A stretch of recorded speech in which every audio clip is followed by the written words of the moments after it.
કે પહેલા જોવું ને તો સાયન્સમાં એ ફ્લોને આપણે કેચઅપ કરી લીધો કે આપણે સાયન્સ લેશું તો રિઝલ્ટ હતું બહુ સારું. મેથ્સમાં ફેલ, ફિઝિક્સમાં ફેલ અને કેમેસ્ટ્રીમાં ફેલ. એ રીતની આખી 2 દિવસનું આખું ઘરમાં વાતાવરણ એવું રહ્યું કે કંઈક યુદ્ધ થઈ ગયું છે, વિશ્વ યુદ્ધ જેવું વાતાવરણ રહ્યું હતું 2 દિવસ મારા લીધે. એટલે અમારું પહેલાથી આમ તો પ્લાનિંગ તો હતું જ કે આપણે બિઝનેસ તો કરવો જ છે. એટલે અમે છે ને ઓફિસ સ્ટાર્ટ કરી, જેનું નામ હતું ક્રિએશન કન્સલ્ટન્સી.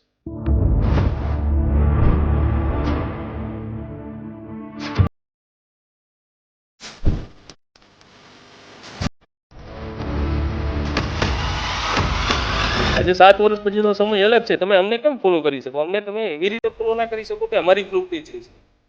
તમે અમને એ રીતે ફોલો કરી શકો કે અમારો માઇન્ડસેટ છે. તમને હું કહું, અમે ખાલી 5 બાથરૂમ રિપેર કરવા માટે અમારી ઓફિસથી 20 કિલોમીટર દૂર જતા. તે ટાઈમે અમારી પાસે સાહેબ એક કિલ્લી કે તમે કહો ને પાર્ટીઓ અમારી પાસે નહીં હતું પોતાનું. અને તાર ટર્નઓવર કેટલું છે? 3 વર્ષ પછીનું આજે અમારી પાસે ઓન ગોઈંગ પ્રોજેક્ટ છે 40 થી 50 કરોડના, કે best contractor in the South Gujarat. તો અમે એમાં ટોપ 5 માં. જેમ બીજો મોટો પ્રોજેક્ટ છે અમારી પાસે યુરો મેગા ફૂડ પાર્ક. અમે એમનો 100 વીઘાનો પ્રોજેક્ટ જેમાં બધી ઇન્ડસ્ટ્રી આવે છે અમે હા પાડી નાખ્યો. આજે ઓલમોસ્ટ 4 લાખ સ્ક્વેર ફૂટનું કામ અમે એમનું કરી દીધા છે. તમારા બિઝનેસની અંદર લોકો એવું કહેતા હોય કે બિઝનેસમાં વર્ષે 5 થી 10% લોકો ભૂલવાના છે. તમારી ભૂલો જ્યારે તમારા પૈસા માંગવા પર સામે આવે છે ને, ત્યારે સમજવું કે આ પૈસા તમને મળવાના નથી.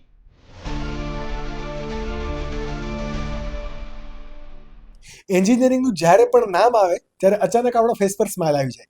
બટ ફેક્ટ એ જ છે કે જેટલું પણ ઇન્ફ્રાસ્ટ્રક્ચર કે પછી ભૌતિક સગવડો આપણે આજે ભોગવી રહ્યા છીએ, it's just because of engineering. અને આજના પોડકાસ્ટના ગેસ્ટ પણ 2 એન્જિનિયર્સ જ છે કે જેમણે ઘણા ઉતાર ચઢાવ સાથે પોતાનું ક્વોલિફિકેશન કમ્પ્લીટ કર્યું અને પોતાના સ્કિલના દમ પર કન્સ્ટ્રક્શન કંપની બનાવી. Yes, you heard it right.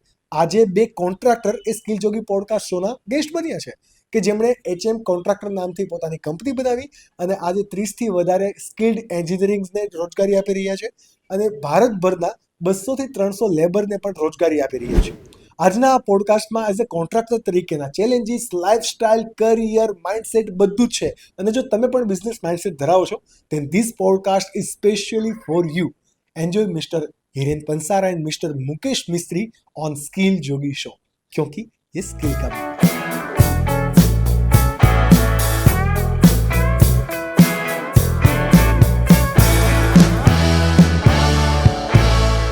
Hirenbhai and મુકેશભાઈ, welcome to the skill Jogi podcast show. કહેવાય ને કે એક કન્સ્ટ્રક્શન બિઝનેસમાંથી આવું એટલે તડકો, છાંયડો, વરસાદ, ધૂળ આ બધું જ સહેવાનું હોય. અને આજે in front the camera, how do you feel? Like કેવું લાગી રહ્યું છે? ફર્સ્ટ ટાઈમ ઇન્ટરવ્યુ અને કન્સ્ટ્રક્શન ફિલ્ડમાંથી પણ કોઈક ફર્સ્ટ ટાઈમ પોડકાસ્ટની અંદર આવી રહ્યું છે, તો how do you feel? First time આપણે આ કરીએ છીએ તો એવું લાગે છે કે આપણે કોઈ ઇન્ટરવ્યુ આપીએ છીએ, કશે કંઈ આપણે મૂવીનું શૂટિંગ ચાલે છે. બીકોઝ હમણાં આપણે જોયા કેમેરાનું સેટઅપ, કેમેરાનું સેટઅપ જોયું એટલે થોડુંક પેલું આપણે કમ્ફર્ટ નહીં હોય એમાં બોલવા માટે. બટ તમે આ પોડકાસ્ટનું એન્ડ આવશે ને ત્યાં સુધીમાં તમે કેમેરા સાથે પણ કમ્ફર્ટેબલ થઈ જશો અને આમની સાથે પણ, માઇક સાથે પણ કમ્ફર્ટેબલ થઈ જશો. અત્યારે કેવું છે ખબર છે આકાશભાઈ? અત્યારે જ્યાં અમે બેઠા છીએ ને, તો આવું એન્વાયરમેન્ટ અને આ સિસ્ટમથી અમે ક્યારે બેઠા જ ના હોય ને. અમારે તો સવારે ઉઠીને જતું રહેવાનું સાઈટ પર. હા, તડકે જવાનું. તડકામાં જતું રહેવાનું. એટલે ત્યાં કોઈ આવા સેટઅપ હોય નહીં. અમારે ટોટલ અનસ્કિલ માણસો સાથે કામ કરવાનું, બરાબર. અને તમારી સાથે જ્યારે બેઠા હોય એટલે અમારે થોડું વધારે પડતું પ્રોફેશનલ થઈને બેસવું પડે કે અચ્છા આજે આપણે વાત કરવાની છે આપણા જર્નીની. એક્ઝેક્ટલી. બટ આજની આ પોડકાસ્ટની અંદર થ્રુ આઉટ તમે ક્યાંથી ક્યાં પહોંચ્યા એના વિશે આપણે લોકોને કહેવું છે અને ઘણી બધી ઇન્સાઇટ્સ પણ શેર કર્યું છે. તો તમે 12th સાયન્સની અંદર ફેલ, રાઈટ? પછી તમે 12th સાયન્સમાં માંડ પાસ 51% સાથે. બટ અત્યારે તમારી કંપની HM કોન્ટ્રાક્ટરની અંદર ઘણા એન્જિનિયર્સને તમે જોબ આપો છો કે જે વેલ એજ્યુકેટેડ છે. તો આ જર્ની કેવી રહી અત્યાર સુધી? આપણે તમે જે આજે હમણાં બોલ્યા ને કે 12th સાયન્સની અંદર ફેલ, એટલે અમે ને તમે કદાચ આપણે એક જનરેશનથી આવીએ છીએ. જ્યારે આપણે સ્કૂલિંગમાં હતા ને, સ્કૂલિંગમાં ત્યારે આપણા બધા જ આપણા તમારા ફાધર્સ હોય, મધર્સ હોય કે તમારા પેરેન્ટ્સ હોય, અમારા પેરેન્ટ્સ હતા, બધા કેવું હતું, આપણે સૌરાષ્ટ્રથી આવ્યા છે. અથવા તો મુકેશભાઈની વાત કરીએ તો મુકેશભાઈને રાજસ્થાનથી આવ્યા છે. સમજો કે આપણી પાસે કોઈ છે ને પેઢીઓથી આપણે સમૃદ્ધ નથી. એટલા માટે આપણે સૌરાષ્ટ્ર છોડીને અહીંયા દક્ષિણ ગુજરાતમાં આવ્યા અને વૈસા. તો હંમેશા આપણા ફાધર હોય કે આપણા એ લોકોને એક ઈચ્છા હોય કે આપણો છોકરો છે ને એન્જિનિયર બની જાય, ડોક્ટર બની જાય કે સીએ બની જાય. આવા બધાના સપના હોય ને, કેમ કે પોતાના બાળક માટે બધાને સપના હોય. એટલે અમારી સાથે પણ આવું જ કંઈક હતું. અમે 10માં એક સારા પર્સન્ટેજ સાથે, સારા તો ન કહેવાય, એવરેજ પર્સન્ટેજ સાથે આપણે પાસ થયેલા સ્ટુડન્ટ હતા. છતાં કેટલા હતા? એવું માની લો ને કે આપણે 68% સાથે બસ 68 ની આજુબાજુ હતું ને આપણે 10મું પાસ કર્યું, બરાબર ને. એટલે આપણે ત્યાં એક ફ્લો હતો કે પહેલા જવું ને તો સાયન્સમાં એ ફ્લો ને આપણે કેચઅપ કરી લીધો કે આપણે સાયન્સ લેશું, આપણે બનીશું તો એન્જિનિયર બનીશું. પેરેન્ટ્સ પણ આવું કે મેરા લડકા એન્જિનિયર બનેગા, એન્જિનિયર બનેગા. તો આપણે છે ને એન્જિનિયરિંગ ફિલ્ડ માટે તો બહુ એટલું લાંબુ વિચાર્યું નહોતું જ્યારે આપણે સાયન્સ લીધું ત્યારે. પણ આપણે એટલી ખબર હતી કે આપણે મેથ્સ લીધું છે ને તો આપણે ક્યાં તો એન્જિનિયરિંગ કરીશું, ક્યાં તો એને રિલેટેડ કોઈ ફિલ્ડમાં આપણે આગળ વધવાનું થશે. પણ તમને વાત કરીએ ને તો આપણું જે આજુબાજુનું ગ્રુપ, એ ગ્રુપ છે ને આપણે ડિફાઇન કરે. મેં જ્યારે 11-12 સાયન્સમાં એન્ટ્રી લીધી ને તો મારી જે મિત્રતા થઈ, મારી જે ફ્રેન્ડ સર્કલ બન્યું, એ બધું ફ્રેન્ડ સર્કલની જે મિત્રતા થઈ ને એ સમયે મને એવું લાગતું હતું કે હું બહુ મજા કરું છું સ્કૂલમાં મજા કરીએ છીએ. અને અમે જે સ્કૂલથી હતા ત્યાં એટલા રિસ્ટ્રિક્શન હતા તો અમે છે ને એવું સમજો કે સ્કૂલ ઓછી ને ફૈરા વધારે. આ પરિસ્થિતિમાં આપણે આખું સ્કૂલિંગ કમ્પ્લીટ કર્યું. પછી જ્યારે છે ને 12 સાયન્સની એક્ઝામ, કેમ કે 11મું તો બધા જ પાસ થઈ જાય, 11th પાસ થવું એટલે તો સ્કૂલમાંથી રિઝલ્ટ મળતું હોય એટલે 11th તો બધા પાસ થઈ ગયા હોય. 12 સાયન્સનું જ્યારે આપણે એક્ઝામનો સમય આવ્યો ને એટલે એના 10 દિવસ પહેલા આપણે બધા ચોપડાઓ કાઢ્યા આખા વર્ષના કે હવે આપણે વાંચવાનો સમય આવી ગયો છે, હવે આપણે વાંચવું પડશે અને આપણે એક્ઝામ આપવી પડશે. પણ 10 દિવસમાં જો સાયન્સ પાસ થતું હોય સાહેબ, તો આજે બધા જ છોકરાઓ સાયન્સ પાસ કરીને ક્યાં તો એન્જિનિયર બની ગયા હોય, ક્યાં તો ડોક્ટર બની ગયા હોય. એ સમયે અમને એ વસ્તુ ખબર નહોતી. આપણે સાયન્સની એક્ઝામ આપી, સાયન્સની એક્ઝામ આપીને ઘરે પાછા આવી ગયા એટલે પહેલા એક સેટિંગમાં બેઠા કે હવે રિઝલ્ટમાં પૈસા આપીને કોણ પાસ કરાવે, કેમ કે આપણે ખબર હતી આપણે નપાસ થવાનું છે. એ પેલી સપ્લિમેન્ટરી ની અંદર 500 રૂપિયાની વચ્ચે નોટ પણ મૂકી.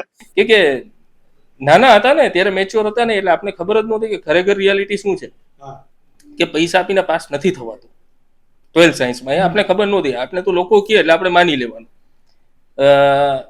થોડું હું તમને છે ને થોડું એમાં ડિટેલમાં વાત કરું, કેમ કે આ છે ને બહુ ઇન્ટરેસ્ટિંગ એટલા માટે છે કે જ્યારે 12th સાયન્સનું રિઝલ્ટ આવ્યું ને ત્યારે સાયબર કેફે, આપણે ત્યારે ઇન્ટરનેટની આટલી સુવિધા નહોતી એટલે અમે સાયબર કેફેમાં અમે સવારથી બેઠા હતા કે આપણે તો પૈસાનો વ્યવહારનો નક્કી થઈ ગયું છે, બધું થઈ ગયું છે, આજે આપણે પાસ થઈ જવાના છીએ. એટલે આજે પાસ થવાના એક ખુશીમાં આપણે ગયા હતા. આપણે પાસ થવાનું કોન્ફિડન્સ હતો પૈસા પર કે પૈસાની વ્યવસ્થા કંઈક કરી દેશું. આપણે વાત કરી છે જે ભાઈને એ કદાચ પાસ કરાવી દેશે. એટલે શું થયું કે જ્યારે સાયબર કેફેમાં રિઝલ્ટ ડિસ્પ્લે થયું અને આપણે આપણો નંબર નાખીને જે આપણે આપણું રિઝલ્ટ જોયું તો રિઝલ્ટ હતું બહુ સારું. મેથ્સમાં ફેલ, ફિઝિક્સમાં ફેલ અને કેમેસ્ટ્રીમાં ફેલ. 3 મેરિટ સબ્જેક્ટમાં ફેલ અને 3 મેઇન સબ્જેક્ટમાં ફેલ. હવે જ્યારે આ ફેલ થયા એટલે આપણે ઘરે તો શું કહેવાનું, ઘરે તો કહેવાય નહીં. અને મારા ફાધર છે ને, મારા ફાધરે ક્યારેય એવું સમજો કે અમારે નાનપણથી જ્યારે નાનો છું ત્યારથી લઈને અત્યાર સુધી મારા ફાધરે ક્યારેય મને માર્યું નથી.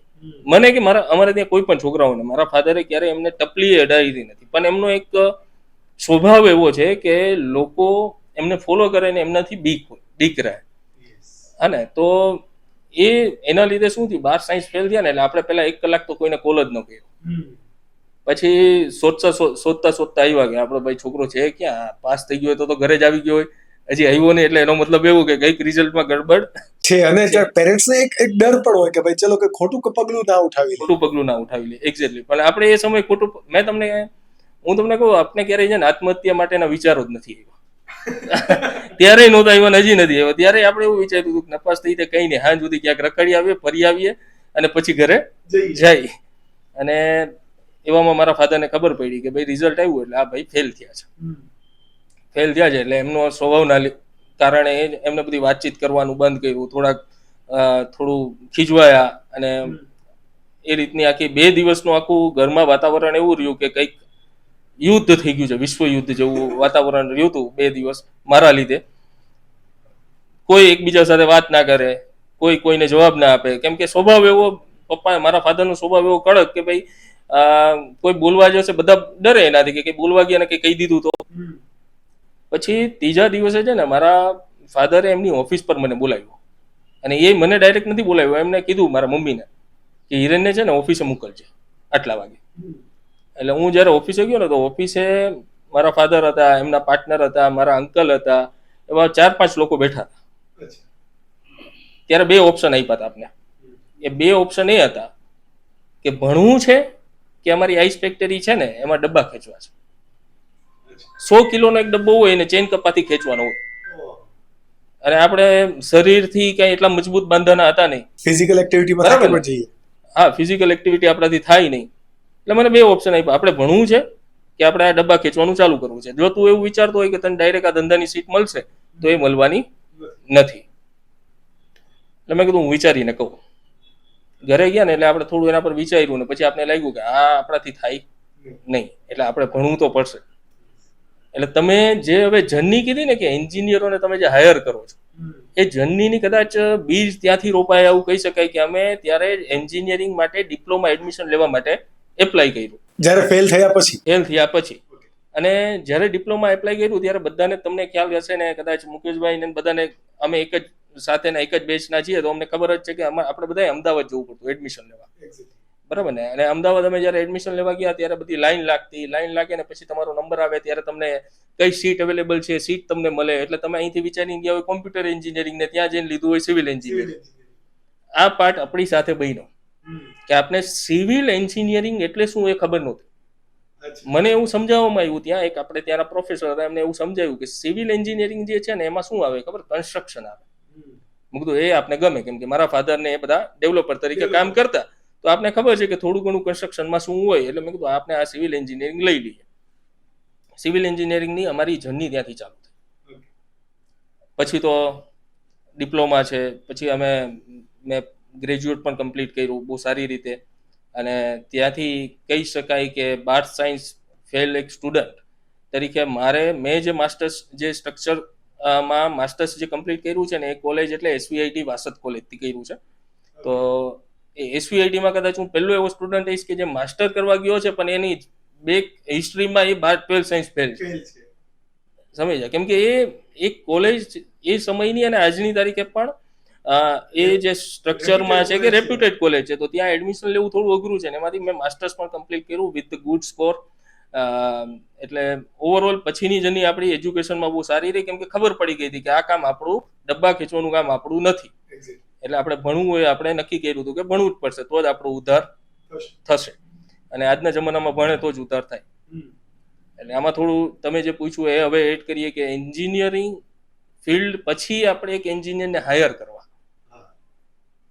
તો એ છે ને બહુ ઇન્ટરેસ્ટિંગ પાર્ટ એટલા માટે કહેવાય કે આપણી પાસે જ્યારે કોઈ કેન્ડિડેટ આવે છે ને, કે કોઈ એવા છોકરાઓ આવે છે કે જેમને ખરેખર નોકરીની જોબની જરૂરિયાત છે, તો તમને હું આજ સુધી કહું કે હું હોય કે મુકેશભાઈ, અમે પાર્ટનર તરીકે અહીંયા બેઠા છીએ ને, અમે ક્યારેય સ્ટેપ વાઇઝ ઇન્ટરવ્યુ નથી. તો પ્રોસેસ શું હોય ઇન્ટરવ્યુ? અમારી કંપનીમાં કેવું રાખ્યું છે અમે પહેલેથી જ કે અમે છે ને માણસને, જે છોકરો આવે છે ને, છોકરાની જરૂરિયાત સમજીને એને એ પ્રકારનું કામ આપીએ છીએ. અમે એવું નથી સમજતા કે મને કોઈ એક્સપિરિયન્સ 10 વર્ષ વાળો જ એક્સપિરિયન્સ વાળો કોઈ છોકરો જોઈએ છે મારે ત્યાં. અમે એવી રીતે માનીએ છીએ કે આપણે ત્યાં જે છોકરો આવે છે ને એને આપણે 3 મહિના 2 મહિના કે 1 મહિનામાં ટ્રેન કરીશું. આપણે કેવી રીતે કામ કરાવવું છે, એમને થોડું ઘણું સિવિલ એન્જિનિયરિંગ ખબર છે, કંઈ વાંધો નહીં, આપણે એમને હવે સમજાવીશું કે તારે ખરેખર શું કામ કરવાનું છે. કેમ કે આપણી એજ્યુકેશન સિસ્ટમ્સ જે છે ને, એ એજ્યુકેશન સિસ્ટમ્સ કેવી છે કે આજે કેટલા વર્ષોથી એકને એક સિસ્ટમથી એજ્યુકેશન ચાલતું આવ્યું છે. અને તમે જ્યારે પ્રેક્ટિકલી જુઓ ને તો હર 6 મહિને ને વર્ષે આપણું માર્કેટ કન્સ્ટ્રક્શન હોય કે કોઈ પણ બિઝનેસ હોય એમાં ચેન્જ થતું જાય છે.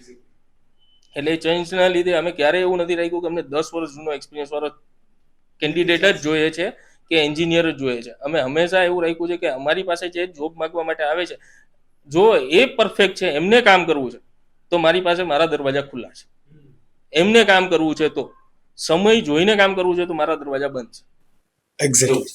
બટ તમે જે મને કીધું ત્યાં કે તમે જ્યારે એન્જિનિયરિંગની હાયરિંગની વાત કર્યો, નો ડાઉટ મારા વચ્ચે ઘણા બધા ક્વેશ્ચન્સ હતા, પણ હું તમને એક અલગથી ક્વેશ્ચન્સ આપું કે જ્યારે તમે અત્યારે કોઈ પણ એન્જિનિયર્સને હાયર કરો છો તો એ સ્કિલ્ડ એન્જિનિયર છે જે માર્કેટની અંદર રિક્વાયરમેન્ટ છે, એ અત્યારે જે સપોઝ કે એન્જિનિયરિંગ કરીને આવે છે તો એમની પાસે એ સ્કિલ હોય છે? સિનારીઓ શું છે? એ જ હું કહું છું કે હવે જો તમે મને અત્યારનો સિનારીઓ પૂછો ને તો આજથી 2 વર્ષ પહેલાનો સિનારીઓ થોડો ચેન્જ થયો હતો ડ્યુ ટુ કોવિડમાં શું હતું કે બધાને study from home, work from home, ને આ જે સમય હતો ને સમય બધા માટે ખરાબ હતો. એટલે હું એવું કહી શકું કે એમાં કોઈ સ્ટુડન્ટની કે કોઈ છોકરાઓની કદાચ ભૂલ ના હોઈ શકે, પણ ખરેખર એમને જે સમય ના મળ્યો કોવિડના લીધે એમને ઘરે રહીને એમના એજ્યુકેશનના 1-2 વર્ષ પૂરા કરવા પડ્યા ને, તો ત્યારે તમને કદાચ એટલા સ્કિલ સ્ટુડન્ટ ના મળી શકે. પણ એની પહેલાનો સમય જોવો કે અત્યારનો સમય જોવો તો એજ્યુકેશન છે ને સ્કિલ્ડ તમને બનાવે છે theoretical. You have skilled in theory. તમને થિયોરિટિકલ સ્કિલ છે, તમને વાંચતા લખતા શીખવાડે છે, પણ જે ઓન સાઇટ જે પ્રેક્ટિકલ કામ છે ને એ સ્કિલ્ડ તો તમે જ્યારે સાઇટ ઉપર સવારે 8 વાગે જઈને ઉભા રહ્યો ને ત્યાર પછી જ આવે. પછી એને ગમે એટલા સ્કોર સાથે એન્જિનિયરિંગ કમ્પ્લીટ કર્યું પણ ફ્રેશર હોય ને, ગમે એટલો ટોપર ક્લાસનો ટોપર હશે છોકરો, અને સારામાં સારો હોશિયાર છોકરો હશે, એને થિયરિટિકલ બધું જ આવડતું હશે.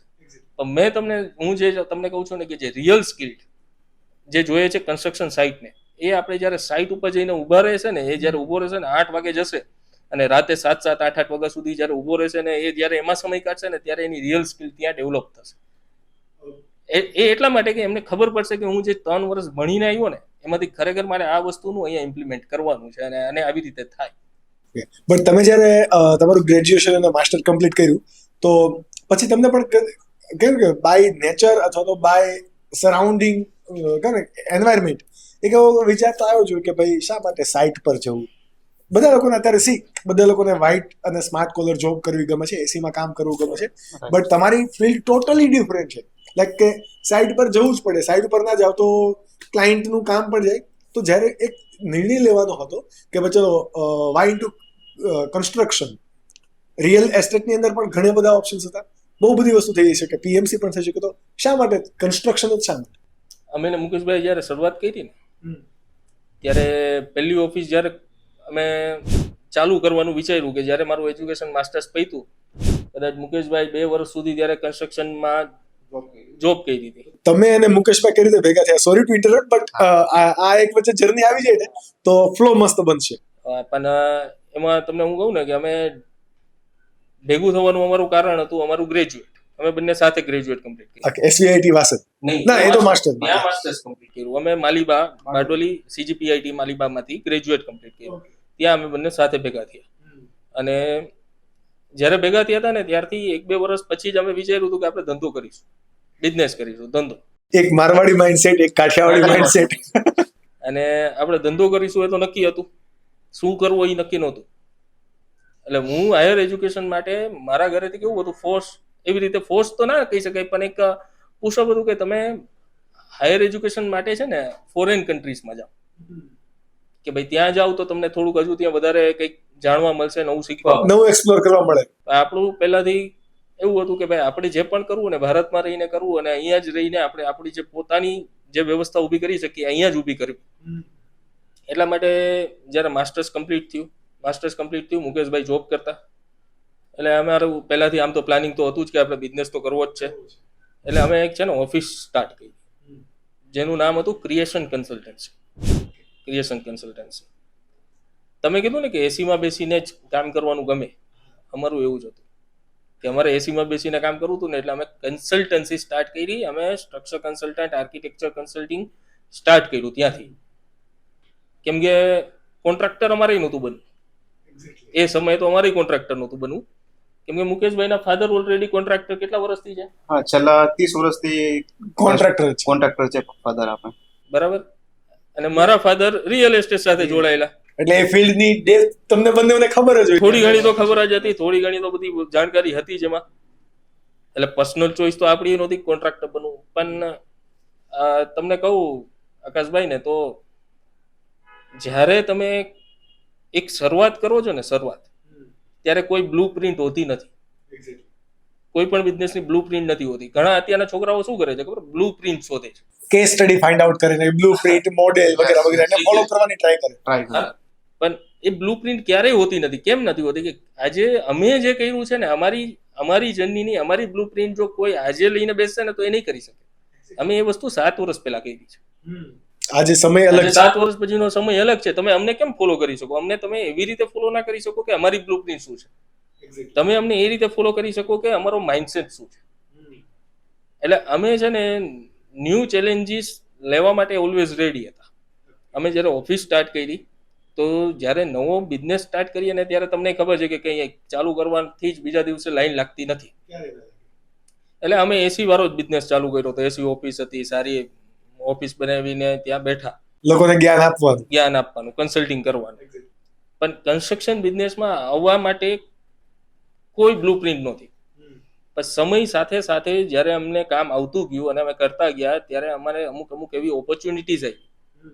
એને હું ઓપોર્ચ્યુનિટીઝ કહીશ, એટલા માટે કહીશ કે આજે અમે ત્યાં છીએ ને તો એના લીધે છીએ કે અમને એવી અમુક ઓપોર્ચ્યુનિટીઝ મળી કે જ્યાં એ વસ્તુ કરવી પડી. કન્સ્ટ્રક્શન સાઇડ ઓટોમેટિક ગયા ઓટોમેટિક ગયા એમ. કેમ કે જરૂરિયાત હતી ને. કન્સલ્ટિંગમાં કેટલા પૈસા આવે સાહેબ? આવીને કેટલા આવે? મિનિમમ તમે ઇન્કમ. તમારું ભાડું ચૂકવી શકો, તમે તમારા કદાચ એક એમ્પ્લોય રાખ્યો હોય તો એને પગાર ચૂકવી શકો ને એના પછી તમારા 10-15 હજાર રૂપિયા તમે વાપરી શકો. સતની વાત કરું છું, બરાબર ને? તો આપણું તો પેલાથી સપનું મોટું હતું કે ભાઈ આપણે કરવું તો કંઈક મોટું કરવું અને ટર્નઓવર કરવું. ટર્નઓવર થાય ને તો જ કંઈક મોટું થાય. એ થવા માટે અમને એવું લાગ્યું કે હવે આ કન્સ્ટ્રક્શન કરવું પડશે. એમ વિચારીને આપણે કન્સ્ટ્રક્શનમાં અંદર એન્ટર થયા. જ્યારે શરૂઆત કરી હતી ત્યારે તમને હું કહું, અમે ખાલી 5 બાથરૂમ રિપેર કરવા માટે અમારી ઓફિસથી 20 કિલોમીટર દૂર જતા. અમારો પહેલો project first project as a constructor. As a contractor. Okay. Contractor જ્યારે અમે 5 બાથરૂમ રિપેર કરવા જતા ને ફર્સ્ટ, અમારી કન્સ્ટ્રક્શનમાં જ્યારે એન્ટ્રી થઈ એની વાત કરું છું, ત્યારે ઘણા બધા અમારા મિત્ર સર્કલ હોય, અમારા આજુબાજુનું ગ્રુપ હોય ને બધા હોય ને, એ અમને કહેતા કે તમે ઓલરેડી બીજા કોન્ટ્રાક્ટર પાસે કામ કરાવો છો, તમે બીજા કોન્ટ્રાક્ટરને કામ આપો છો અને તમે કોન્ટ્રાક્ટર બન્યા. કોન્ટ્રાક્ટરનો બિઝનેસ એટલે એવું પણ એક સમજી શકાય કે ગાળો ખાવાનો બિઝનેસ. સવારે ઉઠીને ગાળો જ ખાવા દીધો. સવારે ઉઠીને ગાળો જ ખાવાનો. એટલે આવી રીતે અમારી જર્ની ચાલુ થઈ ને પછી ધીમે ધીમે કેવું છે કે કોવિડના થોડા સમય પહેલા જ, એટલે કે 1 મહિના પહેલા જ અમે સુરતમાં એક અમારી ઓફિસ નવી જ ઓપન કરી હતી, આપણા પીપલોદ પાસે વેસુ. અને એ જ્યારે અમે ઓફિસ ઓપન કરી હતી ને ત્યારે અમે કન્સલ્ટિંગ માટે જ કરી હતી.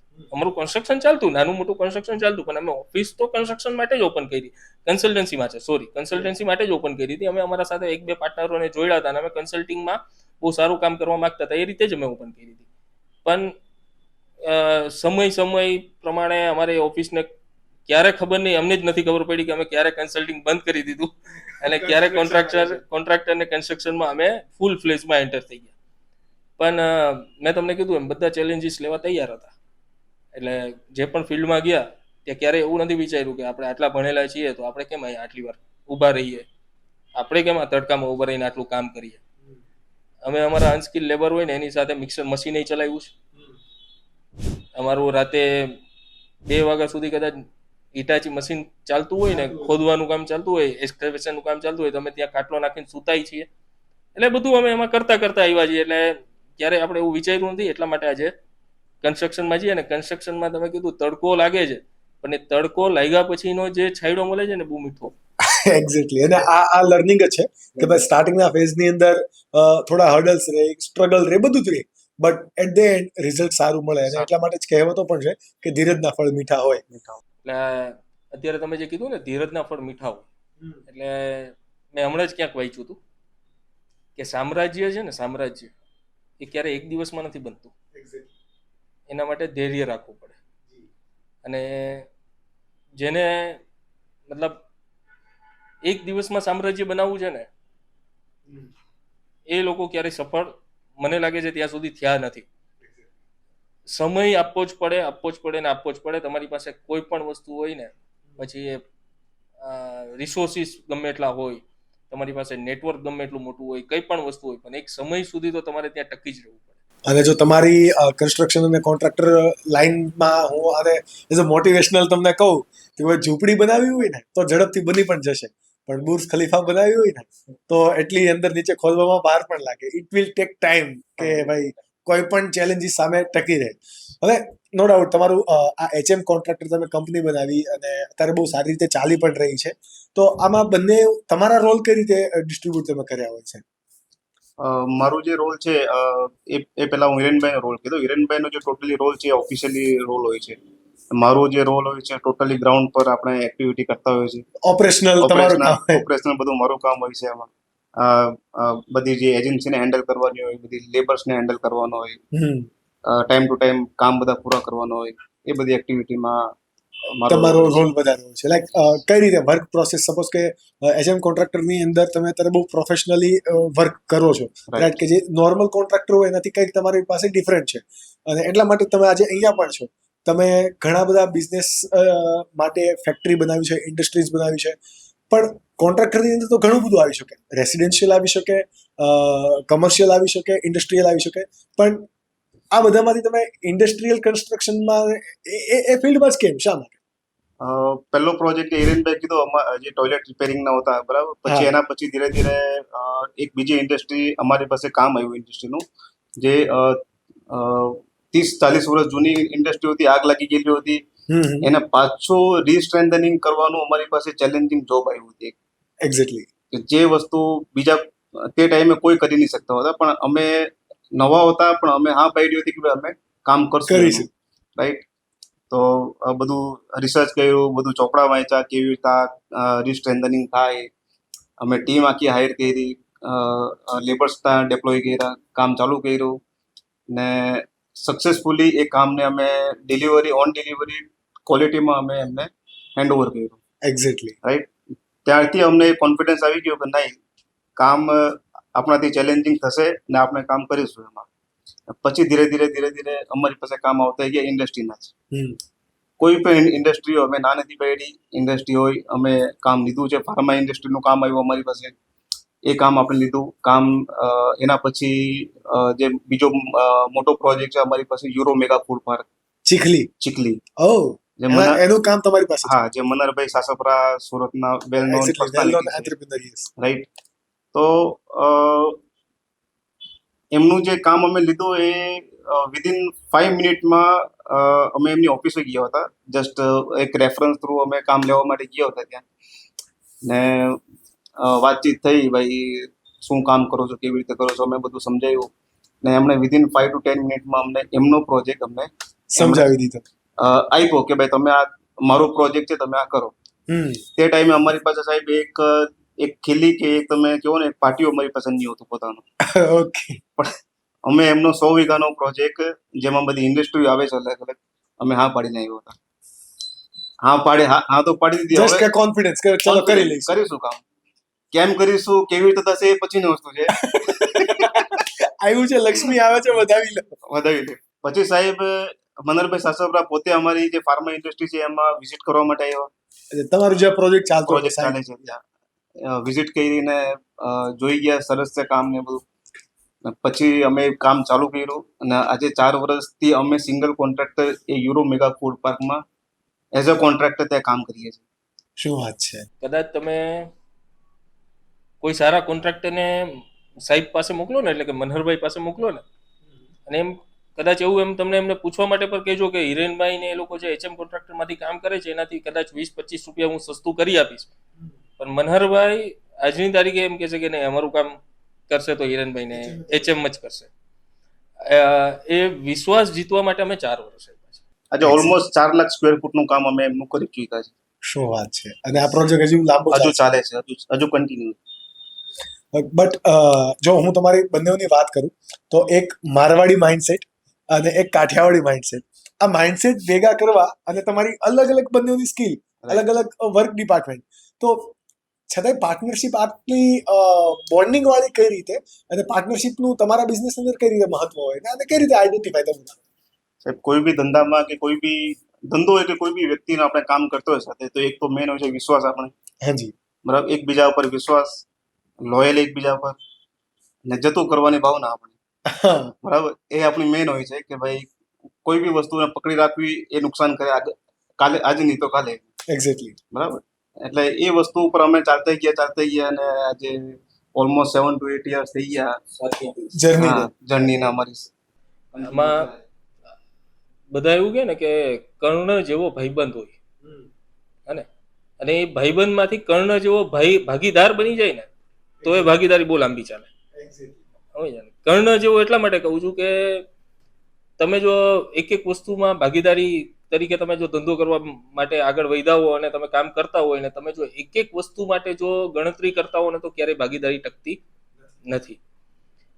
ભાગીદારી ટકાવવા માટે સૌથી જરૂરી છે બંને ભાગીદારો વચ્ચેની સમજણ, અને એ સમજણ છે ને એ તોડવા માટે આખું ગામ કામ કરતું હોય. આ બહુ જરૂરી છે, સાંભળવું. બહુ એટલા પગ માટે ખેંચવા વાળા. મુકેશભાઈ કહેતા હતા ને, એટલે મેં હું વચ્ચેથી એટલા માટે તમને કહું છું કે જ્યારે તમારી પાસે કાંઈ નથી ને, એક રૂપિયો નથી ને, ત્યારે તમને કોઈ કંઈ કહેવા નથી આવવાનું. આજે તમે કોઈક એવા મુકામ ઉપર જઈ રહ્યા છો ને કે જ્યાં લોકોને તમે દેખાવ છો અથવા તો લોકો તમને જોવે છે, ત્યારે જ લોકો તમને કહેશે કે તારો ભાગીદાર આ કે. અચ્છા, આ ક્વેશ્ચન ત્યાં જ આવશે ને. આપણી પાસે કંઈ નથી તો આપણે કોઈ પૂછવાનું નથી, લોકો નોટિસ જ નથી. નોટિસ જ નથી કરવાના. પણ કંઈક મેળવી લીધું ને તો લોકોને બધાને આપણા ભાગીદાર બનવું છે. એટલે ત્યારે એ ભાગીદાર ત્યારે બની શકે ને જ્યારે જૂનો ભાગીદાર હટે. એક્ઝેક્ટલી. સમજ્યા? તો ત્યારે જ બધા ભેગા થઈને કહે કે આ ભાગીદાર કેમ, આનું આવું કેમ, આનું આવું કેમ. સાંભળવાનું, બધાનું જ સાંભળવાનું અને કરવાનું આપણા મનનું. એટલે કોઈને ખોટું ના લાગે. કન્સ્ટ્રક્શન બિઝનેસની અંદર આપણે તમે હમણાં કીધું કે જતું કરવાની ભાવના, પણ ઇન જનરલ મેં એવું નોટિસ પણ કર્યું છે કે કન્સ્ટ્રક્શન હોય કે કોન્ટ્રાક્ટર કે રિયલ એસ્ટેટમાં હોય, પૈસા જતા કરવાનો કેસ જે છે એ બહુ હોય છે. લાઈક લેટ ગો કરી દેવા કે ભાઈ પૈસા છેલ્લે ના આપવા. તો તમારા બિઝનેસની અંદર લોકો એવું કહેતા હોય કે બિઝનેસમાં વર્ષે 5 થી 10% લોકો ભૂલવાના હોય છે, પણ તમારા બિઝનેસની અંદર તો બહુ વધારે છે. તો આવા ચેલેન્જીસને તમે કેવી રીતે ઓવરટેક કરો? ઘણીવાર આપણે પ્રોજેક્ટ કરતા હોઈએ છીએ, પૈસાનો ફ્લો ચાલુ કામમાં હોય છે. અમુક સ્ટેજમાં કે જ્યારે કામ પૂરું થાય ત્યારે આપણા અમુક પૈસાઓ સ્ટક થઈ ગયા હોય. એ પૈસાઓ અમુક વાર ક્લાયન્ટ છે નહીં બી આપી બી દે, ઘણીવાર માથાકૂટ બી કરવી પડે. પણ અમુક ટાઈમ પછી એવું આવે કે ભાઈ આપણે એ પૈસાને ભૂલી જવા પડે અથવા જતું કરી દેવું પડે. શા માટે? એના પાછળ આપણે ટાઈમ વેસ્ટ કરીએ તો આપણે બીજા પ્રોજેક્ટ છે એના ઉપર પ્રોપર ધ્યાન નહીં અપાય. રાઈટ? તો અમુક ટકાવારી આપણે ભૂલી જવું પડે. વર્ષમાં અમુક તમે કીધું 5-10% આપણે ભૂલતા લેટ ગો કરતા જવું પડે. તો લાઈક તમે કીધું કે પૈસાનું એક તો કન્સ્ટ્રક્શન હોય તો ઘણીવાર ક્લાયન્ટ તરફથી પણ પૈસા આપવામાં ડિલે થતું હોય. ઘણી વખત ક્લાયન્ટ ઈચ્છતું હોય કે ભાઈ આટલું જ બજેટ છે, અને ત્યાં આપણે એઝ અ તમારા કોન્ટ્રાક્ટર તરીકે પણ ક્વોલિટી કોમ્પ્રોમાઇઝ કરવાના આવે. આવું મોટે ભાગે હોતું નથી. પૈસા નથી આપવાના કે અમુક હોય છે, 100 માંથી અમુક 1-2% એવા મળી જાય છે ક્લાયન્ટ કે ભાઈ એ છેલ્લે આપણા પૈસા રોકી લે છે. હું છે ને, જ્યારે અમે જે અત્યારે કન્સ્ટ્રક્શન લાઈનમાં છીએ ને, અમે જે કોન્ટ્રાક્ટરમાં છીએ ને, કદાચ અમારા જેવા બીજા અત્યારનું યંગ જનરેશન, નવા છોકરાઓ નવી રીતે આવવા માંગતા હોય કન્સ્ટ્રક્શનમાં, સિવિલ એન્જિનિયર હોય, અને એમને જો જરા પણ શંકા હોય અને કન્સ્ટ્રક્શનમાં અથવા તો ઓલરેડી અત્યારે સ્ટાર્ટઅપ કરી ચૂક્યા હોય, તો હું એમને ખાલી એક જ વસ્તુ કહેવા માંગીશ, એક જ વસ્તુ જે એમને મગજમાં લઈને ચાલવાની, કે જ્યારે તમે પ્રોજેક્ટ કરો છો ને, અને એ પ્રોજેક્ટ કરવામાં જ્યારે તમે પૈસા માગો છો પાર્ટી પાસે, જ્યારે સમય પ્રમાણે તમે જ્યારે પાર્ટી પાસે પૈસા માગો છો, પેમેન્ટની માંગ રાખો છો, અને જ્યારે તમને પૈસા માગવા સમયે તમને જો પાર્ટી એમ કહે છે ને કે તારી આ ભૂલ છે, તારાથી આ કામ નથી થયું, તું આટલું મોડું કામ કરે છે, આ બધા જ્યારે તમારી ભૂલો જ્યારે તમારા પૈસા માગવા પર સામે આવે છે ને, ત્યારે સમજી જવું કે આ પૈસા તમને મળવાના નથી છેલ્લે જતા. એટલે તમારા માટે સારામાં સારો ઓપ્શન છે ત્યાં તો ઊભા રહી જાઓ, અથવા તો એ જગ્યાએથી જેટલું બને ને એટલું દૂર જતા. આ સૌથી સરળ ઉપાય છે તમારે જાણવાનો, કે તમને પૈસા નહીં મળે કે મળશે જાણવાનો. બીજી વસ્તુ છે કે પૈસા લેવા માટે જ્યારે આપણે કોટેશન આપીએ ને, જેમ કે અમે કામ કરવા જતા હોય તો અમે છે ને મોટે ભાગે અમે બંને બે ડીલિંગમાં અમે સાથે જ જતા હોય. ડીલિંગમાં જતા હોય એટલે મુકેશભાઈની માસ્ટરી છે એસ્ટિમેશન, ઓપરેશન્સ, એ બધી નેગોશિએશન્સ. મારું જો જોવા જાઉં ને તો હું ડીલિંગ બહુ સારી રીતે કોઈ સાથે ડીલિંગ કરવી હોય ને તો મારું ડીલિંગ કન્વર્ઝેશન પાવર જે છે, એટલે આપણે ડીલિંગ બહુ સારી રીતે કોઈ સાથે કરી શકીએ. તો અત્યારે જે વાત થઈ છે ને કે પૈસા, એ પૈસામાં કેવું થાય કે તમે લખેલા રૂપિયા, તમારા કાગળ ઉપર તમે જ્યારે કોટેશન લખ્યું અને તમે લખેલા રૂપિયા, જો સામેવાળો વ્યક્તિ એમ કે યસ આપણે કરી નાખવું છે, એટલે તમારે 2 સ્ટેપ પાછળ હટી જાઓ કે અહીંયા કંઈક ખોટું થાય છે. તમે લખેલા રૂપિયા જો કોઈ સામે ક્લાયન્ટ આપવા તૈયાર થઈ જાય, એટલે તમારે પહેલા 2 સ્ટેપ પાછળ હટીને વિચારી લેવાનું કે અહીંયા કંઈક તો ખોટું છે. ક્યાં તો આમાં છેલ્લે રૂપિયા નહીં આવે, આપણે અટવાવાનું થશે, કાં તો આ પ્રોજેક્ટ કોઈ દિવસ પૂરો નહીં થાય. બરાબર ને? એટલે લાલચમાં કામ કરવા જાય છે ને ત્યારે જ રૂપિયા અટવાય છે. આ પહેલો નિયમ છે. લાલચ રાખી તો રૂપિયા અટવાય છે. તમે ક્લિયર એન્ડ કટ પહેલાથી સારા ડોક્યુમેન્ટેશન સાથે કામ કરો છો અને બધી જ ક્લિયર વસ્તુ સાથેના લખાણ સાથેનું કામ કરો છો ને તો 99% રૂપિયા અટવાતા નથી. સોરી ટુ ઇન્ટરપ્ટ, બટ જેટલા લોકો કન્સ્ટ્રક્શનમાં આવવા માંગે છે તો સિવિલ એન્જિનિયરિંગ કરે છે, એ પણ આપણું યંગસ્ટર પણ આપણું બહુ સારું એવું ઓડિયન્સ છે. તો તમે કંઈક મને 0 સ્ટેપથી આખી એક પ્રોસેસ સમજાવી શકો કે કોઈ પણ પ્રોજેક્ટ માટે ક્લાયન્ટ ઇન્ક્વાયરી કરે છે તો ત્યાંથી સાઇટ પૂરી કરો ત્યાં સુધીની શું પ્રોસેસ હોય, અને એ એચએમ કોન્ટ્રાક્ટરની અંદર કેવા પ્રકારની આખી પ્રોસેસ છે કે ચલો ક્લાયન્ટ સાથે નેગોશિએશન થયું પછી આ એડવાન્સ પેમેન્ટ હોય કે XYZ, આખી પ્રોસેસ શું છે? માલ મટીરિયલ લાવવાનું હોય તો એ કઈ રીતે થતું હોય, એમાંથી તમારા પેમેન્ટ તમે કઈ રીતે તમારી કંપનીમાંથી ઇન્વેસ્ટ કઈ રીતે કરતા હોય, અને આખું ડીલ કઈ રીતે થાય ને પ્રોજેક્ટ ફાઇનલાઇઝેશન સુધીની પ્રોસેસ શું? જે તમે જે કીધું એ પ્રમાણે આથી જે જૂના જે કોન્ટ્રાક્ટરો જે કામ કરે છે એમની માઇન્ડસેટ કેવું હોય છે કે ભાઈ સાઇટ પર જઈને હું જ બધું પોતે કામ કરી શકું, ભાઈ મારે કોઈ ટીમને હાયરિંગ કરવી નથી એમ, રાઈટ? તમે જે કીધું HM contractor, why HM contractor, exactly. તો અમે બી જ્યારે ચાલુ કર્યું ત્યારે અમે પોતે ત્યાં જતા, આખો દિવસ ત્યાં કામ કરાવતા, આપણે હાજરી આપતા, અને ધીરે ધીરે આપણને લાગ્યું કે હવે સિસ્ટમ એક ડેવલપ કરવી પડશે આપણને. ધીરે ધીરે પ્રોજેક્ટ આવતા ગયા, સિસ્ટમ બનાવતા ગયા. જ્યારે પ્રોજેક્ટ આવે છે એનું જ્યારે ફાઇનલ થાય છે ડીલિંગ ક્લાયન્ટ સાથે, પછીની પ્રોસેસમાં તમને કહું તો જે બી અમારા જૂના એમ્પ્લોય છે એને આપણે એનું વર્ક હેન્ડઓવર કરીએ છીએ. એની નીચેની જે ટીમ એને જોઈએ છે એ અમે નવું હાયરિંગ કરીએ છીએ એ પ્રોજેક્ટ માટે.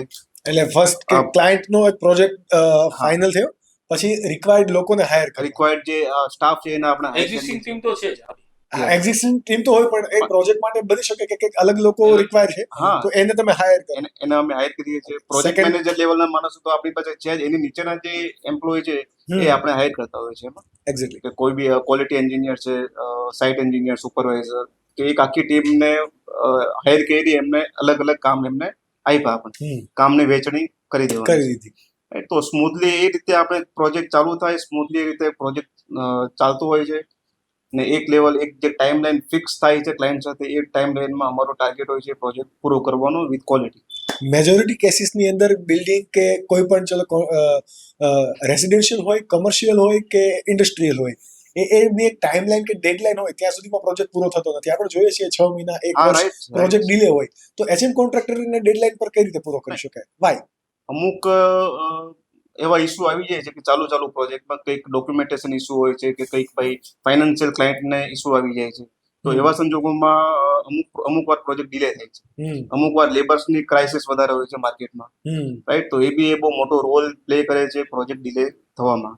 એક્ઝેક્ટલી. તો અમુક વાર તહેવાર આવી જાય, હોળી દિવાળી આવી જાય ત્યારે પ્રોજેક્ટ ડિલે થાય છે. બીકોઝ લેબર હોય પોતાના નેટિવ જતા રહે છે, રાઈટ? કેમ કે આજે આ સિવિલ કામ છે ટોટલી અનસ્કિલ્ડ લેબર પર ડિપેન્ડ કરેલું છે, આપણે થયેલું છે. તો એ જે ટાઈમ લાઈન છે એને કવર અપ કરવા માટે પછી અમારે વધારે મેન ફોર્સ ડિપ્લોય કરવા પડે, ડે નાઇટ કામ કરવું પડે, ને એ જે ટાર્ગેટ છે એને આપણે અચીવ કરતા હોય.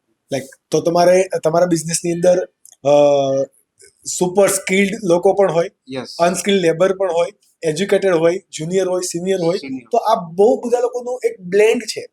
તો એઝ અ ઇન્ડસ્ટ્રી લીડર કે એઝ અ એન્ટરપ્રિનર આ બધાને તમે લીડ કઈ રીતે કરો, અને like what is the process? Because એક વ્યક્તિ એવો છે કે બહુ સારી ભાષા સમજવાનો છે, એક વ્યક્તિ એવો છે કે એમને સારી ભાષા સમજવાની ગાળમગાળી કરવી પડે મારે. હા, તો આનું બેલેન્સ કઈ રીતે તમે કરો?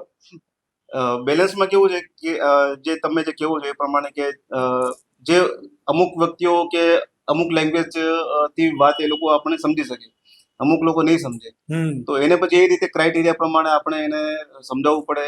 અને જો એને સમજ નહીં પડતી હોય તો એને પછી ફાયર કરી દેવું પડે મારે, રાઈટ? બીજો કોઈ ઓપ્શન છે નથી એમાં.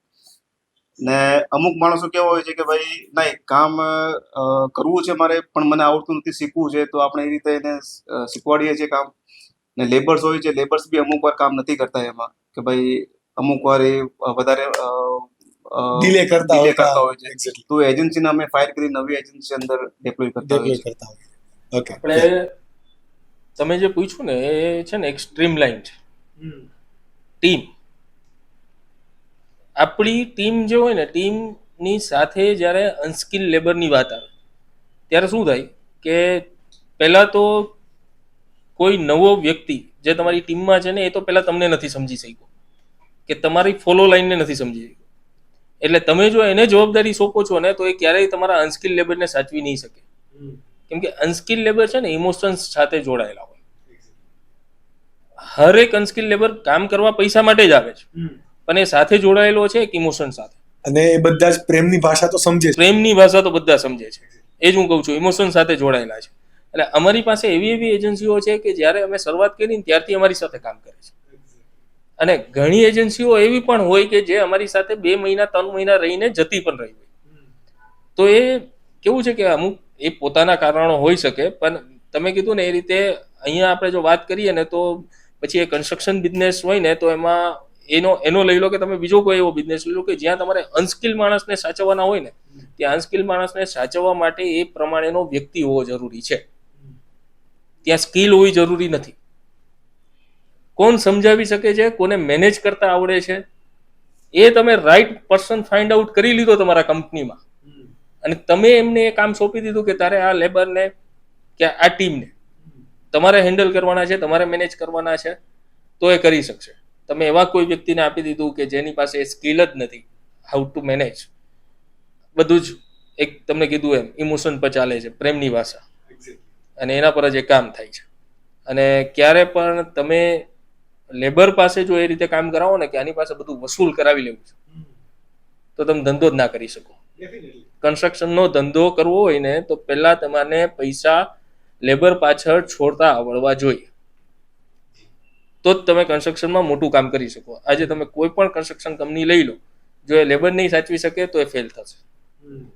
એમની પાસે ગમે એટલી સારી ટીમ હશે પણ એ ફેલ થઈ જશે. એક્ઝેક્ટલી. લાઈક HM કોન્ટ્રાક્ટરમાં તમે કીધું એ પ્રમાણે કે યુરો ફૂડ તો છે જ કે જે તમારો ક્લાયન્ટ છે.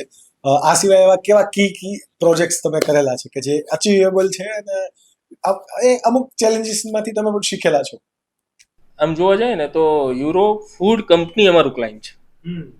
પણ હું તમને થોડુંક એમાં એક તમારા સવાલથી થોડા અલગ જઈને હું એક જવાબ આપવા માંગુ છું કે મનહરભાઈ સાસપરા જે છે ને એ તો અમારા માટે એમ સમજો કે અમારા એડવાઇઝર, મતલબ અમારા ગુરુ, મેન્ટર થઈ ગયા છે. મેન્ટર અમારા મેન્ટર છે. કેમ મેન્ટર?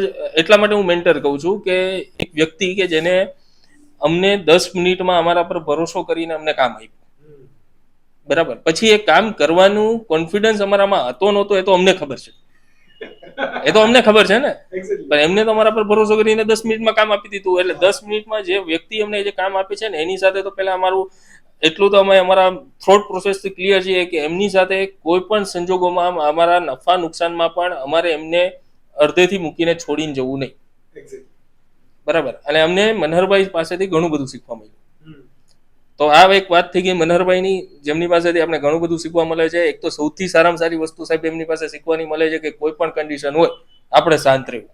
હા, બહુ શાંત પર્સનાલિટી છે. હું એમને 2 થી 3 વખત મળ્યો પણ છું. ઘણી સોશિયલ એક્ટિવિટીઝની અંદર પણ ક્યાંક ને ક્યાંક સામાજિક અગ્રણી પણ છે. તો ક્યાંક ને ક્યાંક આપણે મળતા હોય તો બહુ શાંત પર્સનાલિટી. તમને એક સૌથી સારામાં સારી વસ્તુ શીખવા મળે ને કે ગમે એવી પરિસ્થિતિમાં શાંત રહેવું ને તો ક્યાંથી શીખવું? તો મનહરભાઈ પાસે છે. અને કદાચ ગુસ્સો આવશે તો તમને કહેશે પણ.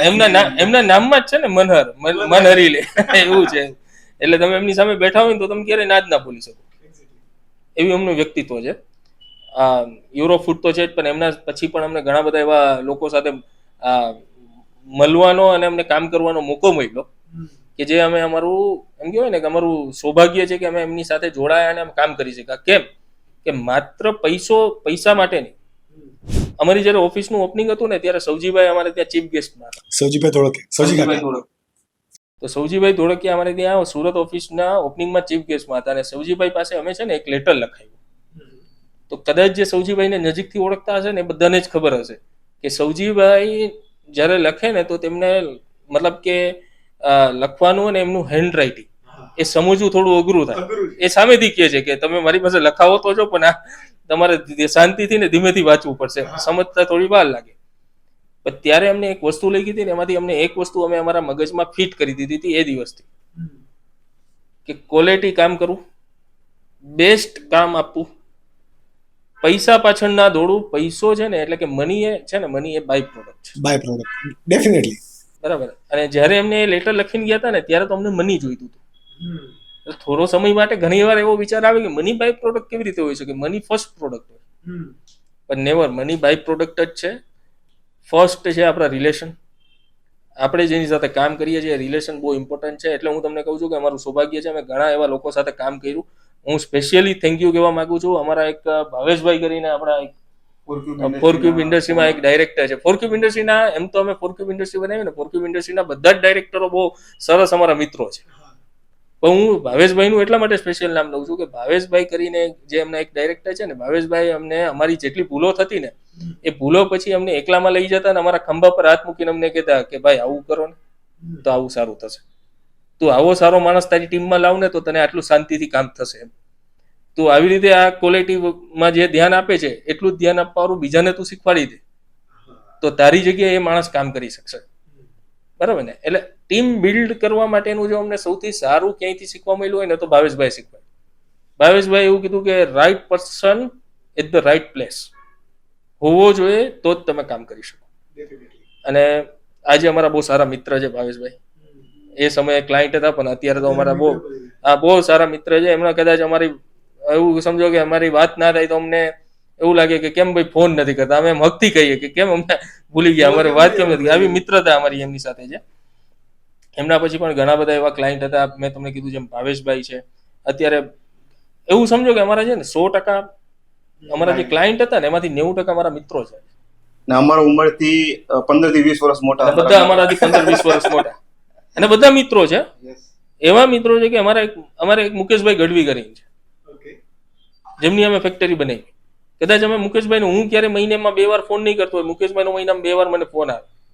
રાજસ્થાની છે, એટલું તો પૂછે જ કે કેસા ચલ રહા હે ભાઈ, તું આતા નહીં, જય માતાજી કરીને વાત તો થાય જ. આટલી તો ટૂંકી પણ વાત થઈ ગઈ. તો હું આજે સમજાવવા શું માંગુ છું તમને, ખાલી સમજાવવા તો નહીં પણ હું એ કહેવા માંગુ છું અમારો અનુભવ કે અમે આજે જ્યાં પહોંચ્યા છીએ ને એનું મેઇન વસ્તુ એ છે કે અમારી પાસે કોઈ રિસોર્સ છે, અમારી પાસે કોઈ મશીનરીઝ છે, અમારી પાસે કોઈ ટીમ છે, એ બધી તો સેકન્ડરી મેટર છે. અમારું જે રિલેશન છે ને વિથ ધ ક્લાયન્ટ, અમે જે રિલેશન મેન્ટેન કરવામાં માનીએ છીએ, અમે જે એમની સાથેના ટર્મ્સ ને અમે ટર્મ્સની ઉપર જઈને અમે કામ કરવા માટે તૈયાર હોઈએ છીએ હંમેશા. એ અમને હંમેશા માઉથ પબ્લિસિટીથી અમને આ કામ અપાવે છે. અમે ક્યારેય કોઈ માર્કેટિંગ કરીને આ કામ લીધા નથી. અમે વિથ માઉથ પબ્લિસિટી જ અમને આ રેફરન્સીસથી જ અમને આ બધું જે પણ બેક ટુ બેક કામ મળે છે. એટલે સૌથી મેઇન ઇમ્પોર્ટન્ટ છે નેટવર્કિંગ એન્ડ રિલેશનશિપ. આમાં થોડું ઉમેરું તમારો સવાલ કદાચ એવો કંઈક આવશે તો હું પહેલા એક વસ્તુ ઉમેરવા માંગુ છું. તો મારો સવાલ ઓળખી ગયા છો. પૂછી શકો કદાચ કે તમે HM કોન્ટ્રાક્ટર તરીકે કામ લેવા માટેનું છે આજે છે ને કામ કેમ કરવું ને તો બધાને આપણે કામ આવે તો. હા, મારો સવાલ એ હતો જ કે ભાઈ કામ આવે તો બધાને, પેલું કેવું છે કે પૈસા આવે તો પૈસાને ક્યાં ઇન્વેસ્ટ કરો તો બધાને ખબર છે, પૈસા આવે કેમ ને ત્યાં અટવાય છે. બધા પાસે બુદ્ધિ છે એટલી તો કે આ પૈસા આવ્યા તો મૂકવા ક્યાં, ડબલ કઈ રીતે થશે, કોઈ રસ્તે મૂકીને જતું નથી. એટલે તમે મને એવું પૂછો ને એ વધારે મજા આવશે કે તમે કામ ક્યાંથી આવે. એક્ઝેક્ટલી, તો એ જ મારો સવાલ છે અને તમે જ સવાલ પૂછો છે તો યુ શુડ આન્સર. કામ ક્યાંથી આવતું નથી કે કામ ક્યાંય શોધવા જવાથી મળતું નથી. આપણી જે માર્કેટ છે ને માર્કેટ, એ માર્કેટનો નેચર હરેક લોકેશન્સ પર ડિફરન્ટ છે. તમે સુરતમાં કામ કરવા માંગો છો તો રિક્વાયરમેન્ટ્સ અલગ છે. તમે અહીંયાથી થોડા આગળ જશો ને નવસારી કામ કરવા માંગો છો તો રિક્વાયરમેન્ટ્સ અલગ આવી જશે, બરાબર ને. તો તમે ક્યારેય માર્કેટને ઓળખી નથી શકતા, પણ માર્કેટ તમને ત્યારે ઓળખશે કે તમે બ્રાન્ડ બનશો. આજે માર્કેટને શું જોઈએ છે, માર્કેટનો નેચર ગમે એટલો અલગ અલગ હોય. માર્કેટમાં તમારે કામ જોઈએ છે ને તો તમારા પર વિશ્વાસ, તમારો ટ્રસ્ટ એ તમને કામ અપાવે છે. અને એ ટ્રસ્ટ અને વિશ્વાસ બનાવવા માટે તમારે બ્રાન્ડ બનવું જરૂરી છે. એમાં અમે બંને પહેલાથી બિલીવ કરીએ છીએ. અને એ જ કદાચ તમારી વચ્ચે કોમન છે કે ભાઈ એક બિલીફ સિસ્ટમ તમારી કોમન આવી ગઈ છે, એટલે હવે કન્ટિન્યુ આગળ કરીએ છીએ. અને યુ વોન્ટ બિલીવ કે તમે બંને અત્યારે અહીંયા આવ્યા છો તો બિંગ અ પોડકાસ્ટર મને કેટલું બધું શીખવા મળે બિકોઝ મારો નેચર એક છે કે મને નેટવર્કિંગ ગમે, લોકોને મળવું ગમે. Right. અને યુનિવર્સે મને કીધું કે જા તું પોડકાસ્ટ કર, સારા સારા લોકો તારી પાસે આવશે. બિકોઝ હું બુક લવર છું, મને બુક રીડિંગનો બહુ જ શોખ છે. મંથલી મારે લગભગ 1 કે 2 બુક હું રીડ કરતો પણ હોઉં. હવે એ બુક છે આજથી 10 વર્ષ પહેલા, 5 વર્ષ પહેલા, 20 વર્ષ પહેલા લખાયેલી છે, તો ત્યારની ઇકોસિસ્ટમ અલગ હતી.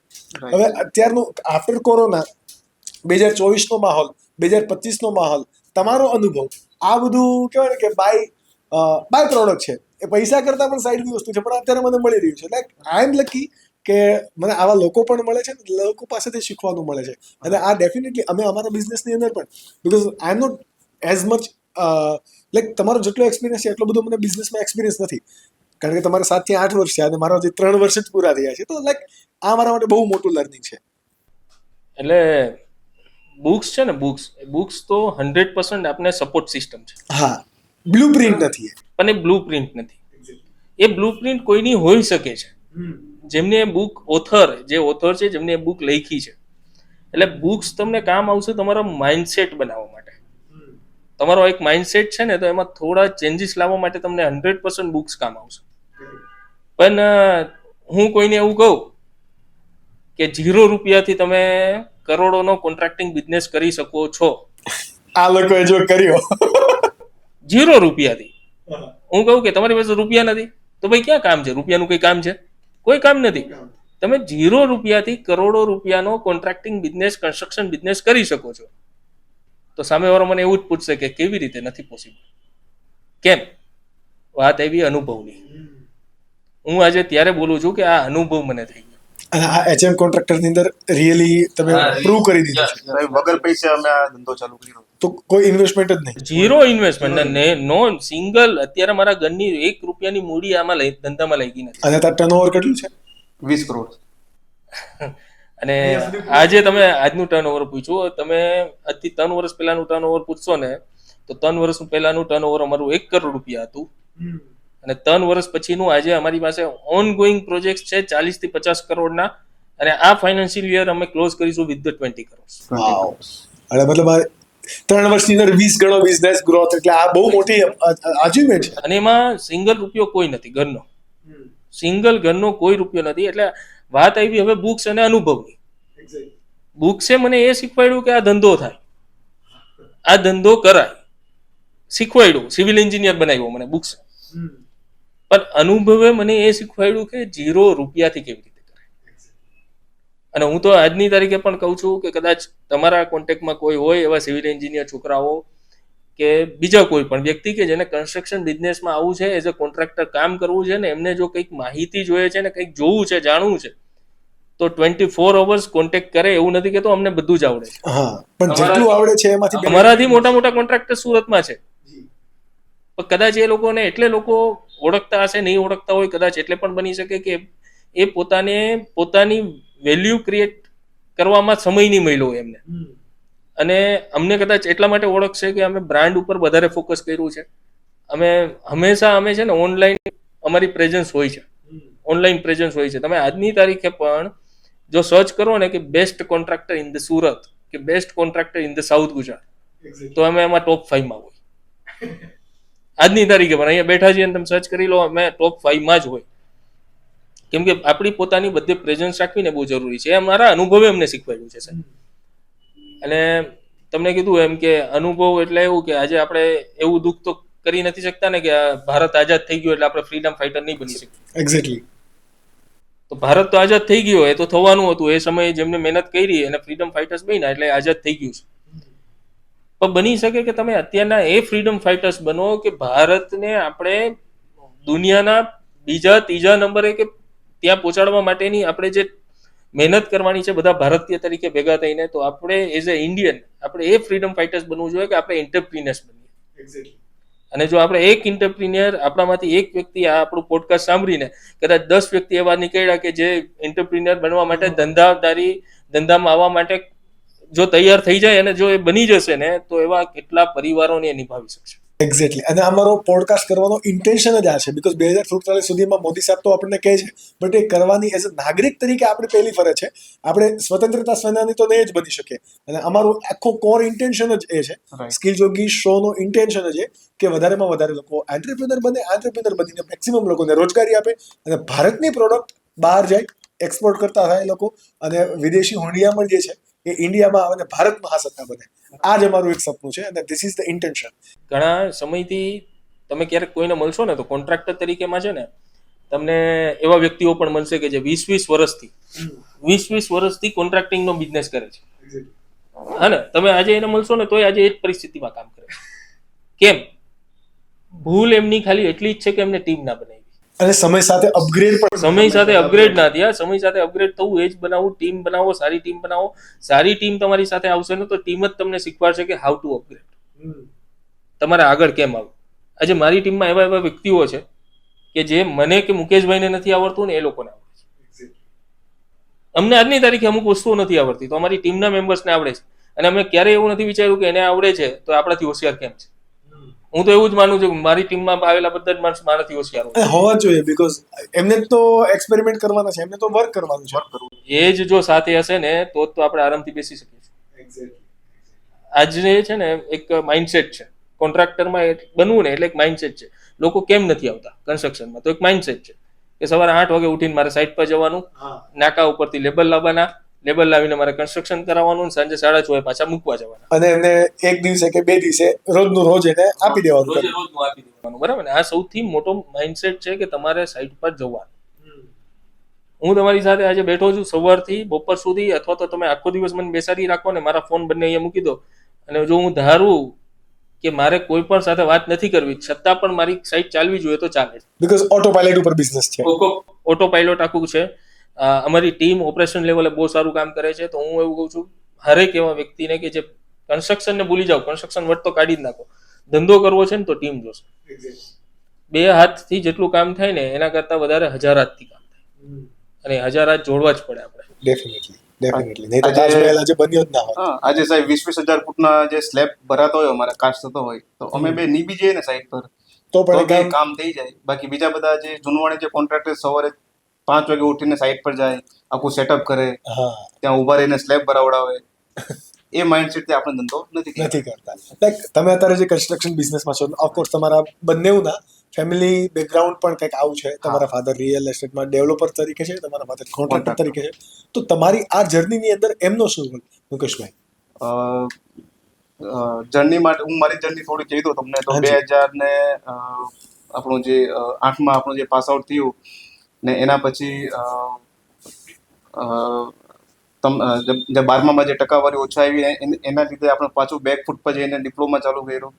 પછી ડિપ્લોમા પછી આપણે બી સિવિલ કર્યું, બરાબર ને. એ બી સિવિલ કરતા બી હું વચ્ચે એક LIC નો એજન્ટ બની ગયો હતો કે ભાઈ મારા પોતાના ખર્ચા નીકળે એમાં. એટલીસ્ટ પોલિસી વેચી. 2 વર્ષ આ પોલિસી આપણે વેચી છે ચાલુ એજ્યુકેશનમાં. અને જ્યારે 2014માં આપણું પાસ આઉટ થયું ને 2016માં ને 2 વચ્ચેનો જે ટાઈમ છે એમાં ઘણું સ્ટ્રગલ કર્યું છે આપણે. અને સાઇટ સુપરવાઇઝર છે, કોઈ બી જોબ મળતી આપણે લઈ લેતા. મહિને 6,000 5,000 6,000 ની સેલરી એ લોકો મને આપતા હતા તે ટાઈમ, રાઈટ. કેમ કે લગભગ 2013માં મારા મેરેજ થઈ ગયા હતા. ઓકે, એટલે એક રિસ્પોન્સિબિલિટી પણ આવી જાય કે ઘરની પણ છે. હા, એટલે એ જે ટાઈમ લાઈન હતો એ ટાઈમમાં ઘણા ઉતાર ચઢાવ એવા ફેમિલીમાં કે મારામાં કે એ પછી એટલા માટે કમાવું જરૂરી હતું. પછી 2016માં હિરેનભાઈ જે પાસ આઉટ થઈને આવ્યા ને પછી અમે એક સાથે એક ઓફિસનું ચાલુ કર્યું 2016માં. ઓકે, બરાબર. પછી બી અમુક ટાઈમ એવો આવ્યો કે ઓફિસ નહીં ચાલી, અમારી ઇન્કમ નહીં થતી હતી, તો મારે પછી કમ્પલસરી જવું પડ્યું મુંબઈ એક મલ્ટીનેશનલ કંપનીમાં કામ કરવા માટે. તેમાં હું એન્જિનિયર હતો, સિનિયર એન્જિનિયર. અને મુંબઈ એ તમને ખબર છે કેવી સિટી છે એક્ઝેક્ટલી. બરાબર. રહેવા માટે છત નહીં મળે એમાં આપણને. સાહેબ 10x10ની ખોલીમાં અમે 6 જણા રહેતા, અંદર ટોયલેટ, અંદર જ કિચન, ત્યાં જ રહેવાનું. ને 2 થી 3 મહિના મેં ખોલીમાં કાઢ્યા છે. ટોયલેટ માટે સવારે લાઈનમાં લાગતી 1 કલાક એમાં. બોમ્બે સપનों की नगरी है लेकिन ये 5 भी एक મિનિટ दुनिया है 5 મિનિટ પણ ટોયલેટમાં થાય તો પાછળ દરવાજા ઠોકવાનું ચાલુ થઈ જાય. હા એટલે એ બધો ટાઈમ કાઢ્યો છે આપણે. પણ એ જે મુંબઈનો જે સાહેબ ટાઈમ છે ને એ એમાં જે કંપનીમાં મેં કામ કર્યું છે એમાં મને ઘણું શીખવા મળ્યું છે કે મોટી કંપનીઓ કેવી રીતે કામ કરે છે. તો એ જે એક્સપિરિયન્સ જે ત્યાં મને મળ્યો એ આપણે એક્સપિરિયન્સ અમે જે એચએમ કોન્ટ્રાક્ટર ફર્મ બનાવી એમાં ધીરે ધીરે અમે લાવો છો. એમાં લાવ્યા છે ને એમાં લાવતા ગયા છે. પછીનો જે ફેઝ અમે ચાલુ કર્યો 2020માં અમે એચએમ કોન્ટ્રાક્ટર ફર્મ અમે સ્ટાર્ટ કરી અને 2020 થી લઈને હજુ કન્ટિન્યુ છે ને સારા લેવલે ચાલે છે. ફેમિલીનો તમારા ફાધર કોન્ટ્રાક્ટર એ કઈ રીતે હવે જે વાત કરીએ ફેમિલીની તો ફેમિલી ફાધર કોન્ટ્રાક્ટર હતા પહેલેથી જ આપણે. તો મગજમાં બી મારે પહેલેથી જ હતું કે ના આપણે કામ તો કરવું છે આજ. નોકરી કરવી નથી, નોકરી કરવી છે ખાલી શીખવા માટે. એક્ઝેક્ટલી. અને કોઈ પણ બિઝનેસ કરવા માટે પહેલા નોકરી કરવી બહુ ઇમ્પોર્ટન્ટ. નોકરી કરવી અનુભવ લેવો ઇમ્પોર્ટન્ટ. યસ અનુભવ તમારામાં અનુભવ હશે તો તમે કામ કરી શકશો. યસ. આજનું યુથ મોસ્ટલી ત્યાં જ ભૂલ કરે છે. સાહેબ ડાયરેક્ટ આજનું યુથ કેવું છે ડાયરેક્ટ મારે ધંધો કરવો છે. ધંધો કરવા માટે તમે પહેલા શીખો તો ખરી. એક્ઝેક્ટલી. અને સારો એક્સપિરિયન્સ નથી લેવા માંગતા. હા યસ ફટાફટ એ લોકોને ધંધો કરવો છે પણ એ પોસિબલ નથી. એમાં તમારે 1 વર્ષ 2 વર્ષ તમારે ટાઈમ આપવો જ પડે એમાં. એક્ઝેક્ટલી. અને Marwari family of course Marwari family એટલે બિઝનેસ માઇન્ડસેટ તો પહેલેથી નોકરી તો મગજમાં પપ્પાને બી નહીં હોતી કે ના મારા છોકરાઓ ધંધો જ કરશે. મારી ફેમિલીમાં હું પહેલો ગ્રેજ્યુએટ છું જે બી સિવિલ મેં કર્યું છે. અને આજે ફાધર્સ ને ફેમિલીના સપોર્ટની લીધે આજે આપણે સારી રીતે ધંધો કરીએ છીએ. કશે બી ક્યારેક બી એમના ફાધર કે મારા ફાધરે અમને કશે રોકટોક કરી નથી કે તમે આ કામ શા માટે કરો છો, કેવી રીતે કરશો. બસ તમારા કેસની અંદર હિરણભાઈ તમારા પપ્પા તો ડેવલપર અને બહુ વેલ સેટલ બેકગ્રાઉન્ડ, બરોબર. તમારું કઈ વસ્તુની રિક્વાયરમેન્ટ કેવું કે તમારી બંનેની જર્ની કદાચ અલગ અલગ કે એમને ફાઇનાન્શિયલી ઘણા બધા સ્ટ્રગલ કરવા પડે, પણ તમારા માટે એવું હતું નહીં. પણ છતાંય તમે આ વસ્તુ કંઈ એક્સેપ્ટ ના કરી કે હું જે કંઈ પણ કરીશ મારા બલબૂતા ઉપર કરીશ. તો હાઉ વોઝ યોર જર્ની અને તમારો ફેમિલી બેકગ્રાઉન્ડનો સપોર્ટ કઈ રીતે તમને મળ્યો?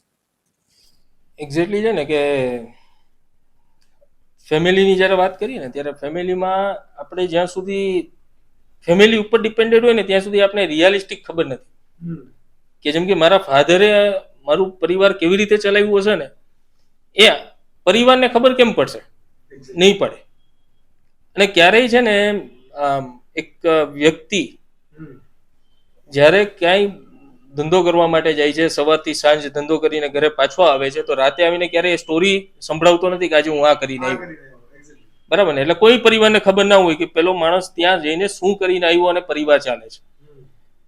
મારું ફેમિલી 100% જ્યારે સૌરાષ્ટ્રથી અહીંયા આવ્યું અને અહીંયા એમને આટલા વર્ષનું કાઢ્યું, મારા ફાધરે એમને આટલા વર્ષ નવસારીમાં આપ્યા, તો એ 100% એક સારા લેવલે અમે અત્યારે સમાજમાં અને ફાઇનાન્શિયલી સારા લેવલે અમે હતા જ. એ તમારી 100% સાચી વાત છે. પણ મેં તમને જેમ કીધું એમ કે આપણે આપણું કંઈક કરવું, બરાબર ને? એટલે આપણે આપણું કંઈક કરવા માટે આપણે શું કર્યું કે આપણે ઘરેથી મારા ફાધરને મેં ખાલી એક જ વાર એવું કીધું, જ્યારે મેં ને મુકેશભાઈ બંને અમારે પહેલી વાર ઓફિસ કરવી હતી ને ત્યારે અમારી પાસે 25,000 રૂપિયાની જરૂર હતી. અમારે ડિપોઝિટ આપવી પડે ને, આપણે ડિપોઝિટ પેટે અમને 25,000 રૂપિયાની જરૂર હતી. એટલે મેં મારા ફાધરને એવું કીધું કે પપ્પા 25,000 રૂપિયા જોઈએ. મુકેશભાઈ એમના 25,000 રૂપિયા લાવ્યો, હું મારા 25,000 રૂપિયા લાવ્યો અને આપણે ડિપોઝિટ આપી. એ છેલ્લો દિવસ હતો ને પહેલો દિવસ હતો કે જ્યારે અમે અમારા ફાધર પાસેથી રૂપિયા લીધા બિઝનેસ માટે સ્પેશિયલી વાત કરું છું, બિઝનેસ માટે. અને હવે જ્યારે સપોર્ટની વાત કરીએ આપણે, તો સપોર્ટમાં એવું છે કે ઘણા બધી જગ્યાએ મને એવું સાંભળવા મળે છે કે પપ્પા માનતા નથી, ધંધો કરવા નથી દેતા. પપ્પાને પૂછવું પડશે મારે. પપ્પા કેમ નથી માનતા? પપ્પા કદાચ એટલે નહીં માનતા હોય કે એને તારી સ્કિલ પર કે તારા કોન્ફિડન્સ પર ભરોસો નહીં. એક્ઝેક્ટલી. અથવા તો આપણે હજુ સુધી એમને પ્રૂવ નથી કરી શકતા. એ જ કહું છું ને, તમે પ્રૂવ નથી કર્યા એટલે એમને તમારા પર ભરોસો નથી, તો પપ્પા નથી માનતા ને. હું તો અહીંયાથી સ્પેશિયલ તમારા પોડકાસ્ટ થ્રુ છે ને મારા ફાધરને થેન્ક યુ કહેવા માંગુ છું. હા, એટલા માટે કે એમને છે ને અમને 7 વર્ષમાં ક્યારે એવું નથી પૂછ્યું કે તમે કેટલું કમાયા. સાહેબ આજે છે ને અમારી પાસે મુકેશભાઈ એક્ટિવા પર ફરતા, મારી પાસે મારા ઘરની 4 વ્હીલ હતી, તો અમે ક્યાંક દૂર જવાનું હોય ને તો એ ઘરની 4 વ્હીલ લઈને અમે જતા ધંધાના કામ માટે અને પાછા આવતા. એટલે એ પોતાના ઘરના વ્હીકલ્સ વાપરવાથી ચાલુ કરીને આજે અમે અમારી પોતાની 50 લાખ રૂપિયા સુધીની ફોર વ્હીલો વાપરીએ છીએ. પણ અમારા ફાધરે ક્યારે એવું નથી પૂછ્યું કે આ તમે પૈસા ક્યાંથી લાવ્યા, કેવી રીતે કમાયા અને કેટલું કમાયા. જ્યારે આવો સવાલ નથી આવ્યો ને ત્યારે જ અમે કમાઈ શીખ્યા છે. જો અમને એ બીક હોત ને કે સવારથી સાંજ અમે કામ કરીને જાય છે ને સાંજે પપ્પાને હિસાબ આપવાનો છે, અને જો કદાચ ભૂલમાં નુકસાન થઈ ગયું તો આપણે શું જવાબ આપશું ઘરે, સ્વતંત્રતા ના મળે. એ જો આપણે બીક હોત તો આપણે આ કરી જ ન શક્યા હોત. એટલે અમે તો પેલા છે ને એમ કહેવાય કે અમે એવા સાહસો કર્યા છે ને, અત્યારે એવા જ કરીએ છો. અત્યારે એવા જ સાહસો કરીએ છીએ કે કાલે કદાચ સવાર પડે ને જો જ્યાં બધું સાહસો કરીને બેઠા હોય ને જે બધું કામ કરીને બેઠા હોય ને એ બધું ઝીરો થઈ જાય તો પાછા એક્ટિવા ચલાવવા તૈયાર છે. હા, બીકોઝ આપણા રૂટ કેટલા મજબૂતાઈથી જોડાયેલા છે એ વધારે મેટર કરતું હોય. એટલે એટલા માટે હું સ્પેશિયલી મારા ફાધરને થેન્ક યુ કહેવા માંગુ કે ભાઈ એમને ક્યારે અમારી પાસે એવી રીતના ખોટા સવાલો પૂછીને અમને ક્યારે એવા જવાબો માંગ્યા જ નથી કે અમારે અચકાવવું પડે એમને કહેવામાં. એમને હંમેશા અમને સપોર્ટ કર્યો છે, જેટલો થાય એટલો. એમનાથી જેટલું પોસિબલ હતું એટલો અમને સપોર્ટ કર્યો છે. બીજી વાત કરીએ ફેમિલી મેમ્બર્સમાં, તો ફેમિલી મેમ્બર્સમાં અમારું છે ને જોઈન્ટ પરિવાર છે, જોઈન્ટ ફેમિલી છે. એટલે વર્ષોથી હવે કેવું છે કે એક નવા બિઝનેસના લીધે મારા અંકલ વડોદરા રહેવા જતા રહ્યા, પણ આમ જોવા જઈએ તો ફાઇનાન્શિયલી અમારું જોઈન્ટ પરિવાર છે. તો પરિવારમાંથી બધા જ સભ્યોએ આપણે છે ને પૂરેપૂરો એ રીતનો સાથ સહકાર આપ્યો છે કે તમે જે કરો છો ને એ સરખું જ કરતા હશો ને સાચું જ કરતા હશો, ભરોસો આપ્યો છે. એટલે એમને ક્યારેય આપણા ઉપર ખોટા એવા સવાલો જ ઊભા નથી કર્યા કે તમે આ જે કરો છો બંધ કરો. કેમ કે એમને એક ભરોસો હતો પહેલાથી ને આપણે એ જ કરીએ છીએ ને એમનો ભરોસો કરે તૂટે નહીં એ ધ્યાનમાં રાખીને જ આપણે કામ કરતા આવ્યા છીએ. એટલે સવારે અમે 8 વાગે નીકળી જાય ને તો ક્યારેક તો રાતે જતાય નહીં ઘરે. જ્યાં જો સુવાની જગ્યા મળે ત્યાં સુઈ જતા. ઘણી વાર તો 1-2 વાર તો સાઈડ પર સુઈ ગયા છે ખાટલા પર. સવારે 5 વાગે ઉઠીને ગયા હોય ઘરે. પણ પરિવારમાંથી જેમ કે મારી વાઈફ હોય કે મારા ફાધર હોય કે કોઈ પણ, કે મુકેશભાઈની વાઈફ હશે કે મુકેશભાઈના ફાધર હશે, એમને ક્યારે એવું નથી કીધું કે તમે રાતે ક્યાં રખો છો, ઘરે તો આવો રાતે. તમે રાતે ઘરે કેટલા વાગે આવશો. કે એવો નિયમ ક્યારે બનાવ્યો નથી કે 8 વાગે જાવ ને તો 7 વાગે ઘરે આવી જ જાવ. જો એવો નિયમ બનાવ્યો હોત ને તો અમે નોકરી કરતા હોત. ડેફિનેટલી. અને આ માનસિકતા અત્યારે ઘણા બધા ફેમિલીની છે, ઘણા બધા પેરેન્ટ્સની છે, અને એમના છોકરાઓની અંદર પણ આ પોટેન્શિયલ છે કે એ નથી કરી શકતા બીકોઝ ઓફ ધીસ રિસ્ટ્રિક્શન.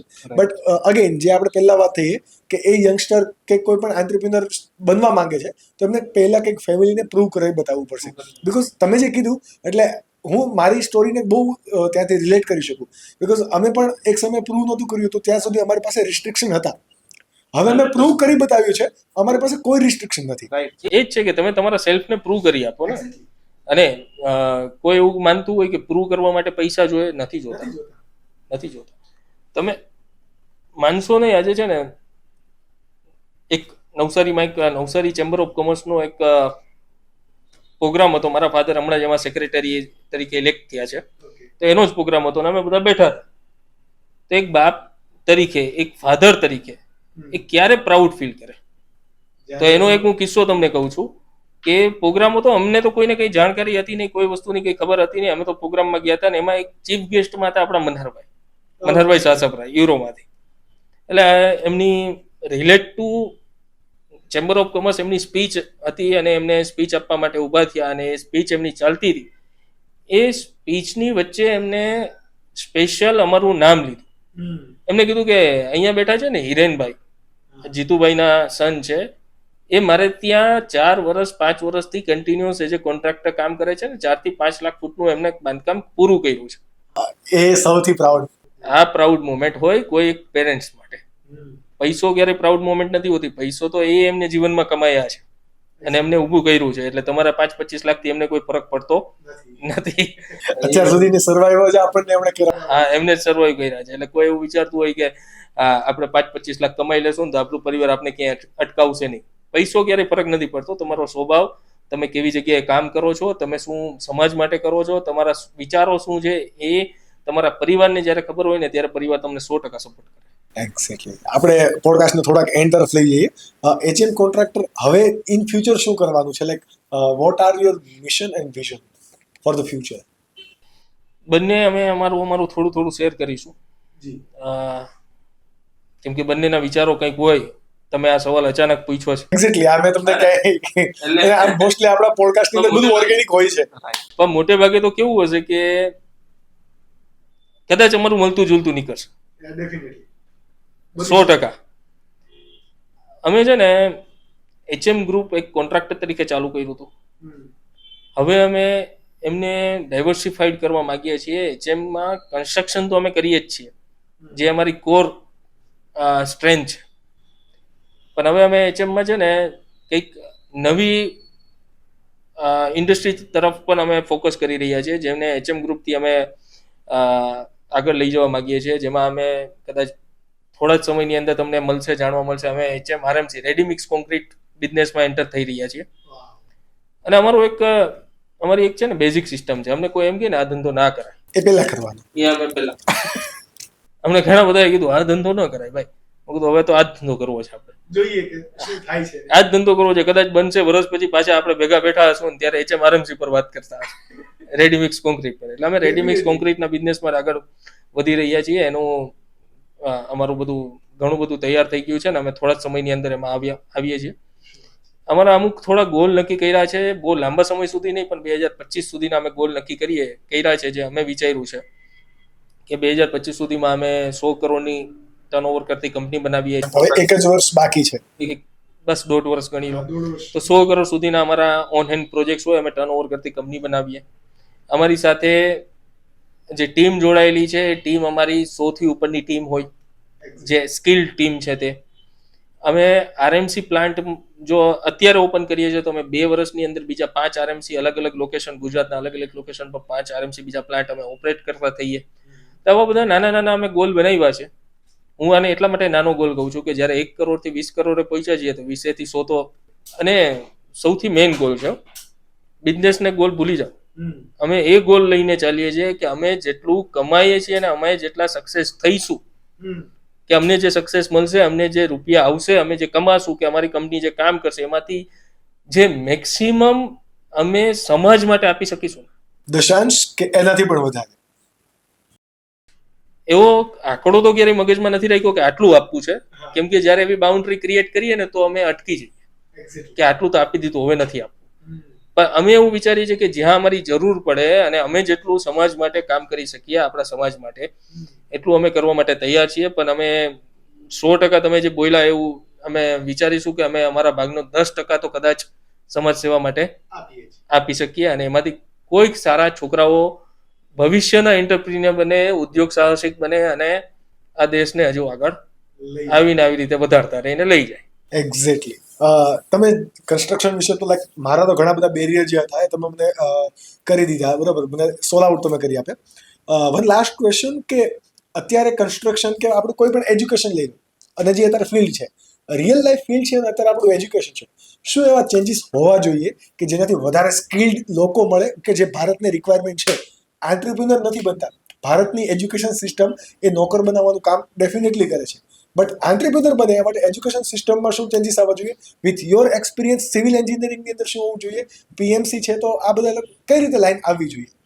તમે હાયર એજ્યુકેશન માટે તમે જ્યારે જાણશો ને, તો જ્યારે આઉટ ઓફ ઇન્ડિયા જે બી ઘણી બધી કન્ટ્રીઝ છે, જેમ કે આપણે અમેરિકા લઈ લઈએ, ઓસ્ટ્રેલિયા લઈ લઈએ, કોઈ પણ યુરોપિયન કન્ટ્રીઝ લઈ લો, ત્યાં એક છે ને એક ફોર્મેટ ઉપર એજ્યુકેશન સિસ્ટમ ચાલે છે.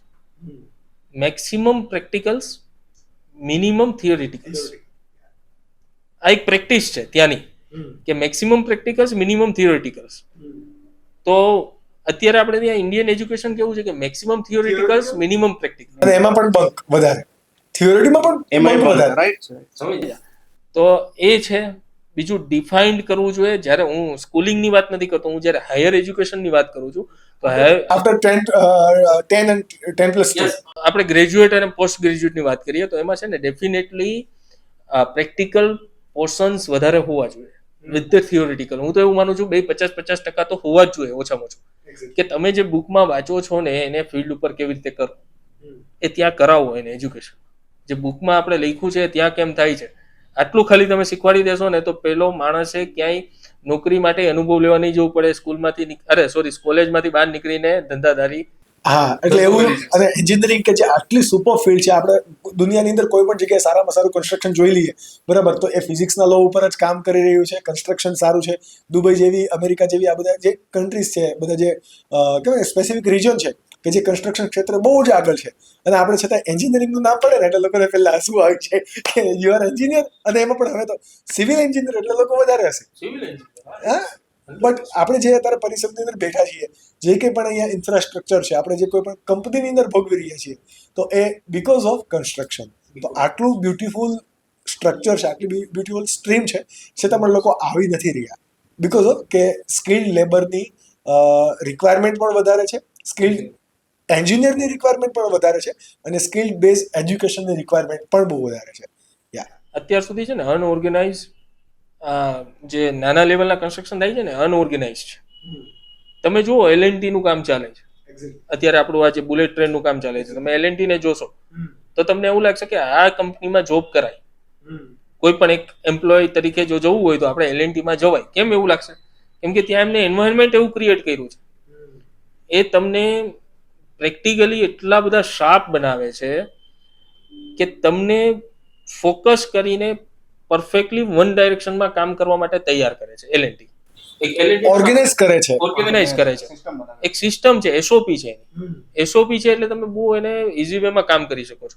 હું એક L&T ને ખાલી એક્ઝામ્પલ લઉં છું, પણ એની સાથે એક L&T જો આ કરી શકે છે ને, તો આપણી આખી એક એજ્યુકેશન સિસ્ટમ એને ખાલી એમાંથી થોડું ઘણું લઈને પણ જો એને ફોલો કરી દે તો તમારી હર એક કોલેજ L&T બની જાય. કેમ કે તમારે તો રૂટ્સ જે બીજ રોપવાના છે, ત્યાં જ રોપવાના છે, ત્યાંથી જ તો લોકો તૈયાર થાય છે. એટલે કન્સ્ટ્રક્શન હોય કે IT હોય કે કોઈ પણ ફિલ્ડ હોય, વસ્તુ છે પ્રેક્ટિકલ. પ્રેક્ટિકલી તમે બહુ શાર્પ હશો, તમે એમાં વધારે એક્સપર્ટ હશો, પ્રેક્ટિકલમાં તમને બધું જ આવડતું હશે ને, તો તમે કોન્ફિડન્ટલી કોઈ પણ જગ્યાએ કામ કરવા માટે તૈયાર થશો. ડેફિનેટ વસ્તુ છે આ તો.